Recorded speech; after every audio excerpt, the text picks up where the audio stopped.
But Sarah, can you introduce us to Denise? And we'd love to hear about your baby, how old your baby is, and what made you enroll in Welcome Baby program. Hi, Hi, I'm Janice. And go ahead, Sarah. I'm sorry for cutting you off. good afternoon, everyone. And I'm just here to introduce Janice. Janice is one of our clients at the Welcome Baby program at San Francisco Medical Center. And I met Janice when she was 32 weeks pregnant. So here she is to share a little bit about her story. I know we have to keep it brief, but hopefully you guys enjoy it. Well, hello. I am Janice Williams, and this is Eiko. He is 7 months. He'll be 8 months on the 29th.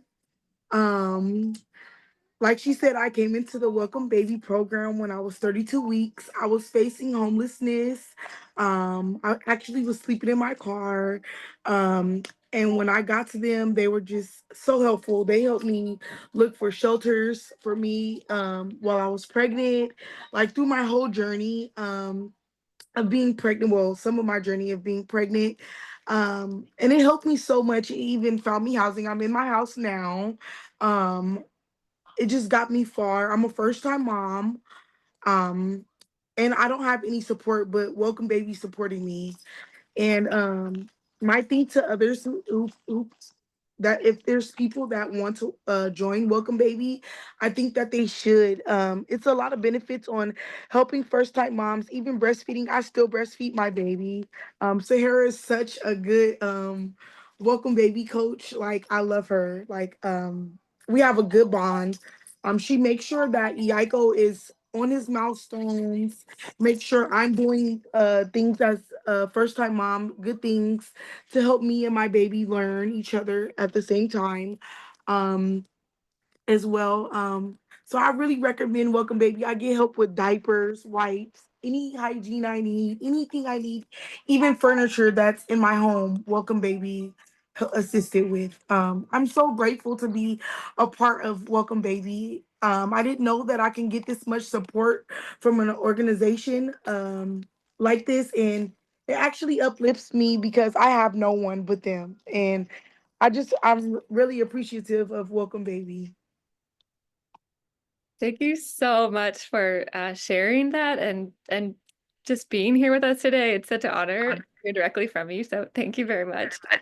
Sahara, is there anything you'd like to add? Things that you got to witness in the in just meeting Janice and getting to support her, and just things you're proud of her, or that you would share? You know what? It was yeah, I'm very proud of her and where she's at this point, and we do our best to help our clients. This was a very unique situation when she came into Welcome Baby, because she literally walked in that day that I met her, and we were just looking for somebody to support her right away. And a program manager brought her into my office and said, "You have a minute? We have a client in need of services." And so I was there, and I'm like, "Sure, bring her in." And from there, we started calling for places for her, calling the shelters for her, because she was in a shelter at the beginning. We couldn't meet at her place, so she will come into the office to meet with me. But eventually, when she got her place, I was able to go into her place. And it was such a blessing to see that she has now, a home for baby. Her main goal at the beginning was to find a shelter to bring baby to, because she didn't have anything. And she was able to accomplish that, but it took all her hard work, because we're there to support and guide. But at the end of the day, it is them who do their job, on getting what they want and meeting that particular goal. And so she got into a shelter, had the baby, brought the baby into a shelter, and soon after, then she was provided with permanent housing, right now, low income housing. And during my first visit with her at her home, baby was 2 months. And when I came in, we noticed that she needed furniture. And we talked about it, but at that point, we were not sure if she was going to stay there longer term or not, because she was a little bit undecided. Um, and when I came back at the 4 month, we said, "Okay, so you're still here. So why don't we go ahead and start looking for help to get in some furniture for your place, including a crib for the baby, a dining set and a bed for her." Um, So we were able to connect her to resources, and she was able to get those items to her home through our company, through some of our company partners who help us with donating items to our needed families. And I'm very grateful for having them being part of our agency to be able to support our families. So very happy to see her today and come in and share her story with us. I'm very super grateful, and baby looks amazing. Yeah. Yes, he's 24 pounds. He's a chunky Oh one. my God. Like, so cute. Thank you so much for being here and sharing this story and this beautiful image of this thriving baby with his mama. We will, if you're still around, we'll have questions. So if people have questions for Okay. the parent coach and for Denise, Okay, thank you. I'm so happy you're here. And I did want to briefly get a chance to talk to Martha since I know she has to head off to meet with a client. So we really appreciate you being here with us today, Martha, especially knowing you have a lot of visits you're trying to schedule this around. But I wanted to share. So can you tell us the name of the program that and your role? And then I would just love to hear what you find really meaningful about this work, and especially helping families who are navigating DCFS cases and they're either afraid of getting reported or they've already got a case open, and just where that has kind of touched your heart. Absolutely. So, well, my name is Martha Abarza. With Child Family Guidance Center. We have different agencies. So the one that I work for is located here in the Antelope Valley. We have another one in Balboa. So mainly Child Family Guidance Center is a mental health clinic for children from 0 to 26 years old. So it makes sense that we're being hosted by such an amazing agency that we are the preventative side of it. Now, I do a little bit about myself. I have been doing this for 15 years. My first years with home visiting, they were with Early Head Start. But then I moved to this area. So the last 10, actually 11, I've been working in this area. Now, because of demographics, the risk factors that we deal here also impact the risk of our families, which is isolation. And when you're isolated, your mental health plays games on you. Now, we have had several clients that they have been connected or referred to DCFS. The one that you saw in the video, it was one of them. And it was one of the first cases that I work here in this area. And the first visits were devastating. You go to the home, there's a new mom with a new baby, happy, trying to figure things out. And here we are. We had a really nice first visit. The second visit, the baby was detained. And how do we work with those type of scenarios, right? And it was very difficult for mom, very difficult to the point that it's easier to give up in these situations because you see yourself very lonely. So we were, because she still had parenting rights, we were continue to provide services, to do visits, and mom, there was something in her that I'm getting my kids back. And I remember her first goal, it was that. Because we do all the paperwork, the beautiful paperwork that we do at home visiting. Hey, let's set goals. I want my kids back. So she had, I describe home visiting like 50-50. We bring the information, we have the resources, we have the willingness to meet you wherever you are, but it's 50%. Mom had the 70% ready to go and then get her children's back. And what this job means to me, I joke around, we're not gonna be millionaires in this field, but the gratification when you see this type of families. I remember living this house like month after month after month, reminding myself, this is what I do for a living. This is the type of families that I bump into. My background is that I went to school to be a teacher. I lasted 2 years in the school system. And I'm like, no, I need to work with the parents. The children are not the problem. The parents are the ones that we need to target. So I left LAUSD back in 2010, I think. So is that part of when you continue to support somebody to believe in themselves, that's what makes me believe in this job. And that's what I've stayed so long. And yeah, Jolie in the video said something so important, that she was working in all of that, but she also found her career within home visiting services, that she started working in a similar field, going back to school. Last time I saw her, she was at her new place, her children's were back. And is that part of you had to believe in this job. That's the particular, I don't know, characteristic of home visiting, that you had to fully believe in what you're doing. You had to fully like invest yourself but do your self-care. I'm a big promoter of that. You support the families, but don't forget that you're also human. And at the same time, respect and hold everybody's experience. Each family have their own experience. Each family at our program, my famous quote is like, I get it. I don't justify it. That's what I bring to the supervision. I get it. I see based on the circumstances, but we're here to help. We're not here to judge. And yeah, it's been 15 years working in this field. So when Steve reached out, like, hey, do you guys have any story? Like, I do. And actually, she was able to, Steve interviewed her twice, and she was able to come to one of our summits, and she was part of the panel. And that's what we do in home visiting. We normalize that sometimes bad things will happen, but it's okay because we can always bounce back. And yes, I have to go. So if you have any question, please, I'm a supervisor now, but the job doesn't stop. I have a small caseload, but if you have any question, please, I'm happy to connect you either with Catherine or Steve and answer it, or connect you whatever question you have. Thank you so much, Martha. I was busy writing down your quote. That's why it took me a second to unmute, that we normalize that, and then I didn't get the rest of it. But thankfully we're recording. But that's what we're here to do, normalize overcoming obstacles and seeing people and meeting them where they're at. And you can see the kind of quality of people that do these home visits. They are coming in with a passion for the work, and they're respectful and caring and amazing. So thank you for being with us, Martha. I hope your visit goes great, and great to have you here with us. Thank you so much. And yeah, if you have any follow-up questions for Martha, you can touch base with us and we'll get them to her. And she won't be here for the Q&A. And then lastly, I'm very excited to bring some folks to you from the Children's Institute. And just to mention a quick acknowledgement of the question in the chat, there, the programs that the panelists are all from LA County, but a lot of these programs are national. So Healthy Families America, Parents as Teachers, Early Head Start, all these ones that we're mentioning, they are across the state. So if you're like, wow, this sounds exciting. Oh, I'm not in LA County.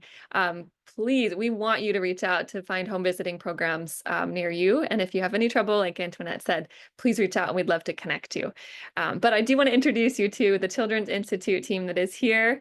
We have Natalie Ortiz is the manager of her team, and her supervisor and one of her home visitors is here with us as well. So we're really excited to have you all here. Natalie, do you want to introduce your team and who's here and tell us a little bit about what makes you excited about this work?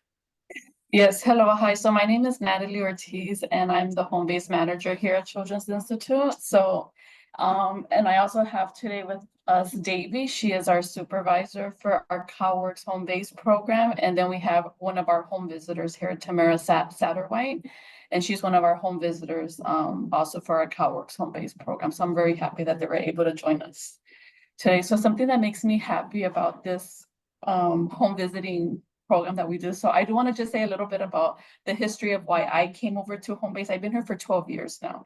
So before that, I initially came, did all of my college career. I really wanted to be a preschool teacher. So I started in the early Head Start classroom. I was there with early Head Start, but then it's really hard to get connections with the parents because they just come, drop off, pick up. So it's really hard to get that one-on-one connection with them. And I started to notice that it's the parents that we need to help. We need to really help the parents because my mom went through the same thing. I grew up also needing public assistance and a lot of support. And my mom always told me now, like, if I had a home visitor when you were little, I would have done so many things. I would have learned, I would have went back to school. I would have drove. Like, she has all these like dreams now that she's like, I wish I would have had somebody next to me. So going back, so when I'm like, no, you know what, I really want to partner with families, right? Because yes, it is beautiful to have these children and prepare them for kindergarten, for school, and to get them ready for school. But there's no way that the parents are going to be ready and be that child's first teacher if they're not prepared at home. If they're thinking about, oh, tomorrow I need to pay, how am I going to pay the bills? Where am I going to get groceries? They went through some domestic violence abuse that they're not going to think about getting their child ready for school. They're not going to think that school readiness is their priority at that moment. So I took a step back. I'm like, no, where we need to target are the parents. We need to make sure they're okay, they're 100% okay, so that they can then be that child's first teacher. So that's, I'm sorry, I get a little emotional sometimes when I talk about them. But that's what I love about this program, is that we really get to help those parents that really need to be supported, have their goals, so that they can really be there to support their child with their development and get them ready for school. So that I'm going to stop there, Catherine. I love it. Thank you so much. And can you, I'll just let you guys introduce yourself. Davy, can you tell us your role at the Children's Institute and what you love about this work? Yes. Hello, everyone. My name is Davy Arjona. I am the program supervisor for the CalWorks Home Visiting Program here in SPA 4. So I've been here in CII for the past 10 years. Prior to become the CalWorks supervisor, I was a home visitor in SPA 8, actually, in the Long Beach and Bloomington area. So watching that video where my colleague, what's her name, Natalia, was interviewed, it brought like so many memories, because I had the opportunity to work with her for, I want to say, for 2 years or so. So it's just beautiful. And what brought me to the home visiting program, I want to say that I echo so much Martha, because when I was going in school, I wanted to be a teacher, because I wanted to be involved with children and being part of teaching them, right? As I got in, I guess, as I was going into college, I realized that no, I really don't want to be in a school setting. I want to be doing something else. And when I came aboard on the home visiting program, I loved it. And I saw the idea of how parents can have that positive relationship with their children through the activities that we do, right? And then I realized too that most parents are in the stress mode on a daily basis.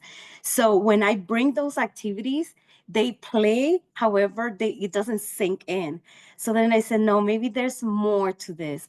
So then, like Natalie was saying, it's working with the parent, listening to their story, listening to their needs, teaching them tools too, how we share tools on how children can self-regulate. I would always say, well, imagine you can use this activity for yourself too, because we're adults and we were not taught to self-regulate ourselves, right? So, and building those connections with the parents too. So that brings me a lot of joy, just to see how some parents, by creating those like small goals, mini goals, and to achieve them, we applaud them.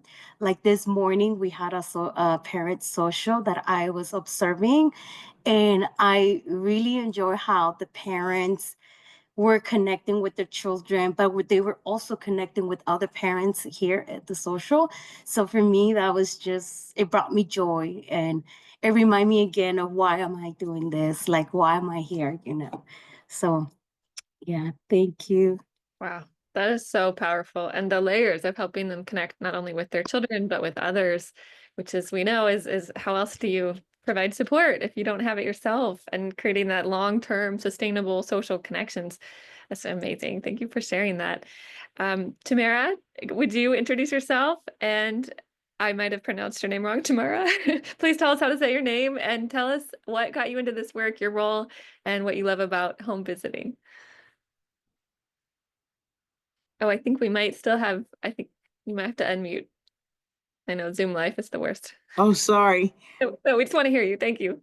My name is Tamara Satterwhite, and I've been a home visitor with Children's Institute for 12 years in March. And I previously did home visiting with women that were incarcerated in the Women's County Jail, and then teen moms coming out of Youth Authority. And so when I first started, it was showing women that may be in a bad situation that they can still be respected. And whatever situation you're in today does not mean that's where you're going to be. And so I was always non-judgmental and support the families that want something better for themselves and their children. And I've had moms that were referred to me while they were in drug treatment programs, and also had a child in foster care. And that mom uh, went through the program, and then the dad, he was in a men's program, and they both went through the programs and graduated. And dad got a job, mom was still pregnant. Dad got a job, and mom had the baby, and they were able to get their own place. They wanted to get out of LA County, where they had had a lot of tragedies and a lot of trauma. And so they moved outside of Los Angeles, but it was still close enough where I could visit them.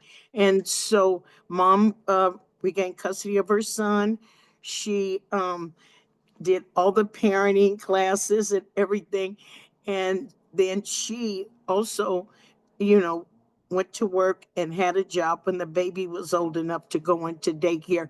So I just thought, and then from her background of how she was raised, and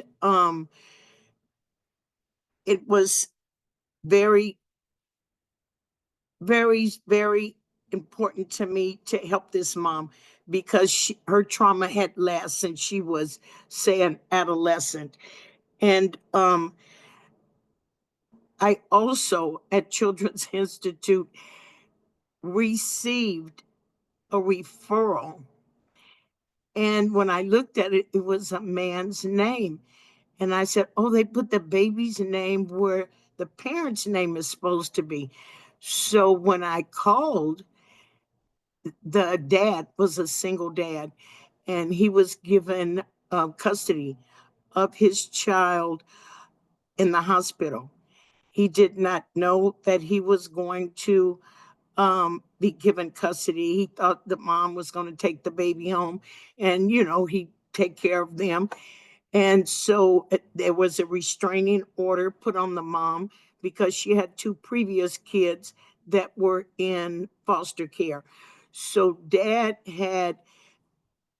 has an apartment that maybe is a little bigger than maybe your office that you work in.